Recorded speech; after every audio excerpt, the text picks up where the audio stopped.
Hello guys! Hello Aries! Welcome dito sa aking channel, Kapalaran 888. Welcome Aries! Alamin natin Aries kung anong messages, vibration, gabay, energy para sa lahat. Alamin natin kung ano yung messages na posibleng expected mo na mangyari this year of 2025. First card natin is yung 23, all tied up. Ang all tied up na yan is 23 nga, diba? So, pwedeng from year 2023 or 2024. But, it's 25. It's a number 5. 2 plus 3 is 5. So, sinasabi ko sa'yo na posibleng yan yung past mo. Okay? So, for several years, may mga areas na nasa restriction. Stagnant yung situation nila. Kahit anong gawin nila, like, gusto nilang mag-ipon ng pera, hindi sila nakakapag-ipon. Gusto nilang magpatayo ng bahay, hindi sila makapagpatayo ng bahay. Gusto nilang mag-travel, hindi sila makapag-travel. Parang gano'n yung energy na to. But this year, sinasabi sa'yo dito, Aries, na may recovery ka na. Kasi nandito si Archangel Gabriel, bibigyan ka niya ng recovery, ng balance, ng healing, ng creativity, ng good luck, ng good fortune, ng prosperity and abundance, and new beginnings. So, ibig sabihin, you're moving in, you're moving out from past na kailangan mo ng kalimutan. Okay? So, pag-comment sa comment section, yung mga Aries na sa year 2024, nahirapan kayo kasi parang feeling nyo stagnant yung situation, maraming plano yung naudlot, maraming plano yung nahang kasi hindi pumabor sa inyo yung takbo ng universe. Dito sinasabi sa'yo na bibigyan kaya ng second chance, third chance, or eto na talaga yung pinaka-highlight sa buhay mo. Okay? Expansion. Diba?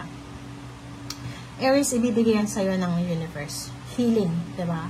Magkakaroon ka ng healing, recovery sa 2025. Ito yung several years na stagnant ka, several years na walang nangyari sa buhay mo, bibigyan ka ng chance. Pwedeng last chance mo na to, or pwedeng second chance na makapag-expand. So, sinasabi sa'yo dito ng expansion card na spread your wings and soar. Diba? It's time for you to soar. It's time for you to level up. Okay? So, dito sinasabi na gamitin mo yung mga pinagdaanan mo, yung burdens mo for past few years, yung mga trials, na gamitin mo siya para makatulong ka sa mga tao, maging inspirasyon ka nila. Okay? And dito sinasabi na show the world what you're made of. So, ipakita mo sa buong mundo kung ano talaga ang kakayahan mo. Pakita mo sa buong mundo kung ano talaga ang pwede mong mai-contribute sa buong mundo. Okay? Okay. Thank you.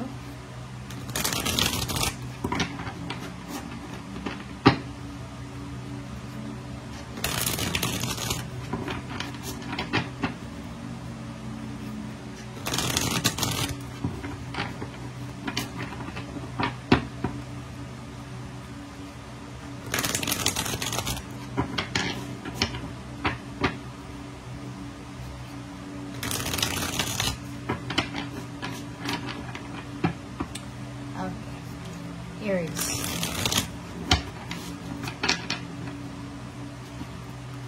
Okay, hatiin natin. First card mo dito is 8 of Swords. So, it's all tied up. So, sinasabi ng baraso dito na yung nangyari sa'yo sa nakaraan ay posibleng dala-dala mo siya ngayon this year. Hindi para maging bitter ka, kundi maging parang lesson to sa'yo. Gagamitin mo siya as sandata para makasurvive ka, para magkaroon ka ng motivation. Okay? So, the star card, nakikita ko sir dito na isa sa mga wini-wish mo, isa sa mga pinapangarap mo sa buhay, ang posibleng mangyari, matupad sa taong ito. Okay? So, isang wish ang mafulfill, isang wish ang posibleng ma-accomplish mo. And,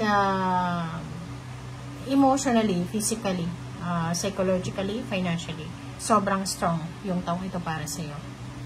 Okay, next card is 5 of Coins. So, nakikita ko sir dito na yung financial mo ay posibleng maayos ito. Kasi, nandito yung strength, nandito yung star. Sinasabi sir na siguro for the past few years, problema sa pera yung kailangan mo, or problema sa pera yung pinoproblema mo, and yung, siya yung burdens mo. And this year, sinasabi na unti-unti kang makaka-recover. Hindi ka man siguro sasabihin natin na biglang milyonaryo, bilyonaryo, hindi. Pero makaka-recover ka. Like, for example, makakabayad ka ng utang mo. Makukuha mo kung ano yung justice, diba? So, yun. 6 of coins. And then the lover. So, nakikita ko sa'yo dito na balance yung financial mo. Kasi, maybe in a relationship ka, may asawa ka, may boyfriend, girlfriend ka, nasuportado ka. So, ibig sabihin, yung financial success mo, yung financial balance is from your relationship. Susuportahan ka ng karelasyon mo in terms of money. Susuportahan ka niya sa financial needs mo, sa financial wants mo, or sa kung ano man ang financial new beginnings na gusto mo. Okay. So, nakikita ko sa'yo dito isang posibleng pangarap mo sa buhay na sinuko mo na siya. Like, yung mga childhood dreams nyo, o yung mga dreams nyo long time ago, kung bata pa kayo. Nakikita ko sa'yo dito na posibleng ibabalik nyo ulit siya. Like yung plano nyo, like plano nyo magpatayo ng bahay sa probinsya, mag-travel, parang ganun. So, nakikita ko na itutuloy mo siya.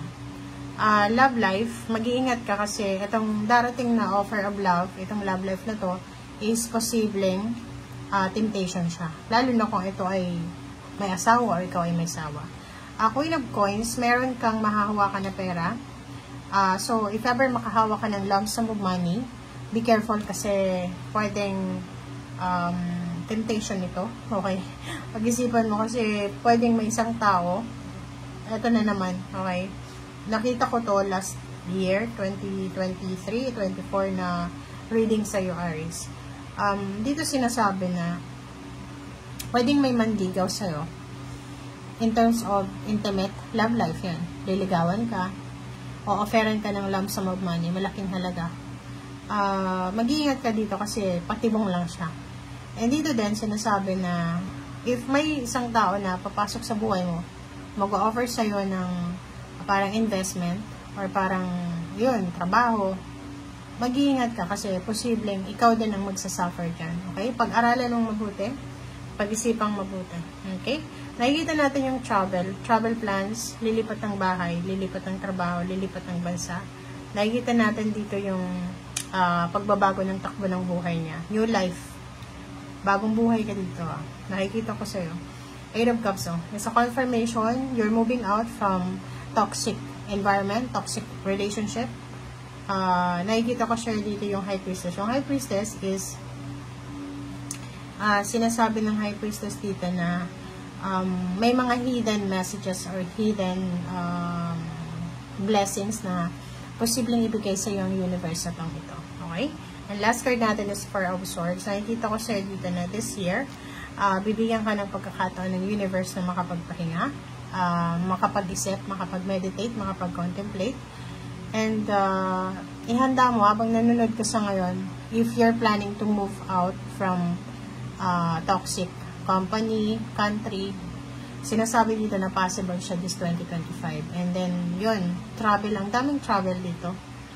Travel plans, basta ang dami. Okay? And if meron kang mga bad habits or meron kang mga unhealthy habits, paalis ka na doon. Okay? Your new life, new you. Okay? Yung nakikita natin. Thank you guys for watching and see you again. Bye!